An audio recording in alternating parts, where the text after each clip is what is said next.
अगर हम इस्लामी तालीम बच्चों को नहीं देंगे, इस्लामी जहन उनका नहीं बनाएंगे, उसके नुकसानात आपको पता है। उसके नुकसानात आलमी तौर पर देखिए, घर में तो नुकसान होगा ही होगा। अगर आप बच्चे को इस्लाम उसके जहन में नहीं डालेंगे, रिटर्न आपको इस्लाम नहीं मिलेगा। बच्चे के जहन में इस्लाम फिक्स करना है।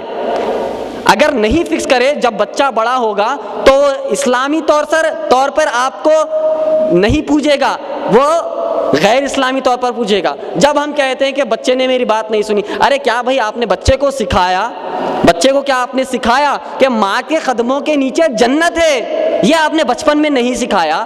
और जब बच्चा बड़ा होकर नाफरमानी करता है तो कहते हैं कि बच्चा हमारा नाफरमान है। क्या आपने बच्चे को सिखाया कि उस जन्नत का दरवाज़ा हमारे वालिद है?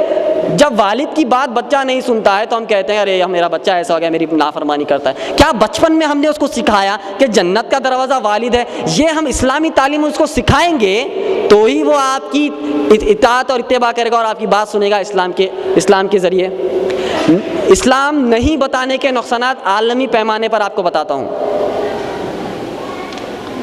ये शख्स को आप देख रहे हैं, इधर वाला, शायद दूर लोगों को नहीं दिख रहा होगा। ये शख्स, इसके हाथ में एक किताब है जिसका नाम है सैटानिक वर्सेस। कौन से वर्सेस? सैटानिक वर्सेस, यानी शैतान की आयतें। इसका नाम है सलमान रश्दी। हम एक अजीम सहाबी का नाम सुनते हैं ना, सलमान फारसी रजी अल्लाह ताला अन्हु, वही नाम से सलमान रश्दी। सैटानिक वर्सेस किसको कह रहा है? बाइबल को, गीता को, महाभारत को नहीं, कुरान मजीद को कहता है कि ये शैतान की आयतें हैं। मुसलमान घर में पैदा हुआ, हिंदू के घर में नहीं, क्रिश्चियन के घर में नहीं, यहूदी के घर में नहीं, मुसलमान घर में पैदा होकर किताब लिखता है कुरान मजीद शैतान की आयतें हैं। कितने अफसोस की बात है, कितने अफसोस की बात है। 1987 में इस शख्स ने किताब लिखी। दुनिया में बहुत बड़ा बोलबाला हो गया कि एक मुसलमान होकर इसने ऐसी किताब लिखी। इस पर जो है काफिर के फतवे लग गए, इसको कत्ल करने के फतवे लग गए। ये शख्स आज भी जिंदा है, कनाडा में रहता है।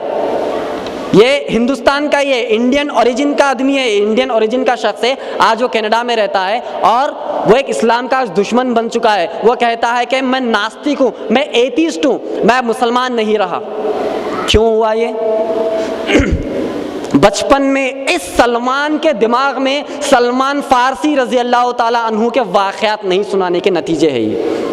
कुरान मजीद का सही तारुफ नहीं देने के नतीजे ये, अल्लाह सुब्हाना ताला का सही तारुफ नहीं देने के नतीजे ये। मुसलमान घर से पैदा होता है और कुरान मजीद को कहता है कि शैतान की आयतें। आज हमारा बच्चा, उसका भी नाम सलमान है। सोचिए कि ये 2 साल का बच्चा है। अगर मैं इस बच्चे को इस्लामी तालीम ना दूं तो क्या ये सलमान रश्दी पार्ट 2 बन सकता है क्या दुनिया में? नहीं। अगर नहीं बनाना है फ़ौरन इसको इस्लामी तालीम दो, फ़ौरन अगर इसको इस्लामी तालीम दो। अगर नहीं देंगे तो इसके जैसा दूसरा पैदा होने में वक्त नहीं। यहाँ पर आप दूसरी तस्वीर देख रहे हैं। ये खातून है, इसका नाम है तस्लीमा नसरीन। ये बांग्लादेश की खातून है। ये खातून ने किताब ली जिसका नाम है लज्जा। लज्जा का माना होता है शर्म, हया। एक खवातीन के बारे में ये खातून ने किताब लिखी और कहा कि इस्लाम में खवातीन के लिए कोई भी हुकूक नहीं है और इस्लाम दुनिया में प्रैक्टिकल मज़हब नहीं है। कौन? तस्लीमा नसरीन। हिंदू के घर में पैदा हुई, बट्टू लगाती है? नहीं। क्रिश्चियन के घर में पैदा हुई? नहीं। बुद्ध के घर में पैदा नहीं, इस्लाम के घर में पैदा हुई, मुसलमान के घर में पैदा हुई और कहती है लज्जा, उसके अंदर लिखती है इस्लाम प्रैक्टिकल रिलीजन नहीं है, खवातीन को इस्लाम के अंदर कोई हुकूक नहीं देते। ये प्रोडक्ट कहाँ से निकल गया? ऐसे मुसलमान कहाँ से आ गए? ऐसे मुसलमान दुनिया को क्या बताना चाहते हैं? और मीडिया और पूरी दुनिया कहती है कि ऐसे मुसलमान सेक्युलर मुसलमान हैं। सेक्युलर का माना भाई रिजर्व रहना, ना दीन की बात करना ना दुनिया की बात करना। दीन की बात छेड़ना नहीं है हमको, जो सही है हक है बताना, पेट्रियाटिज्म करना, नेशनलिज्म करना, सेक्युलरिज्म करना। और मीडिया कहती है कि ये सच्चे मुसलमान हैं। क्या ये सच्चे मुसलमान हैं? अर्रहमान अल्लमल कुरान, ये ऐसा कुरान है जिसको रहमान ने नाजिल किया। ऐसे कुरान को कहते हैं कि शैतान की आयतें हैं, शैतान मरदूद की आयतें हैं। हम शैतान से पनाह मांगते हैं ना, शैतान कितना खुश होता होगा, मैंने एक मुसलमान से कहलवा दिया कि कुरान मेरा कलाम है। उस ज़माने में नबी अकरम सल्लल्लाहु अलैहि वसल्लम के ज़माने में कहलवाता था कुरान तो शायरी है, कहलवाता था कुरान तो नबी का कलाम है, कहलवाता था। आज के दुनिया के मुसलमानों से कहलवा दिया कि शैतान का कलाम है, ये तो मेरा ही कलाम है। शैतान कामयाब क्यों हुआ? उसके दिमाग में जब छोटा जहन था उसको इस्लामी साइज जहन नहीं बनाया। ये तीसरी फोटो देखेंगे आप, इनका नाम है आमिर शरीफुद्दीन, ये इंतकाल फरमा गए हैं। आमिर शरीफुद्दीन 1931 में, तकरीबन 90 साल, 1931 में ये इंडोनेशिया के प्राइम मिनिस्टर थे। 1931 में इन्होंने इस्लाम को छोड़कर ईसाईयत अपना ली, इस्लाम को छोड़कर ईसाईयत अपना ली। इस वाक़े के बाद इनकी वालिदा ने सुसाइड कर मर गए। जैसा ही इन्होंने इस्लाम को छोड़कर ईसाईयत अपनाया, इनके वालिदा सुसाइड कर, आत्महत्या करके मर गए। क्यों? क्योंकि मेरे बेटे ने इस्लाम को छोड़ दिया और ईसाईयत को अपना लिया।